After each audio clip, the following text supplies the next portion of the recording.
راستہ ملا، ہدایت نصیب ہوئی، مگر ڈر ابھی بھی باقی ہے۔ دل پھسل سکتے ہیں، نگاہ بدل سکتی ہے، قدم رک سکتے ہیں۔ اسی لیے جو ہدایت پا چکے ہیں وہ اللہ سے مسلسل دعا کرتے ہیں۔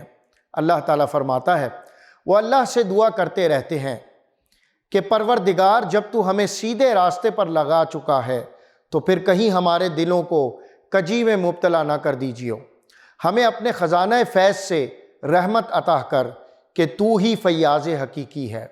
سورہ آل عمران آیت نمبر 8۔ یہ آیت بتاتی ہے کہ ہدایت کے بعد بھی دل کی حفاظت ضروری ہے۔ یہ دعاؤں سے جڑا راستہ ہے جہاں قدم نہیں نظر قائم رکھتی ہے۔ اے اللہ، ہمیں ہدایت کے بعد گمراہ نہ کر، ہمارے دلوں کو ثابت رکھ اور اپنی رحمت سے کبھی محروم نہ فرما۔ آمین یا رب العالمین۔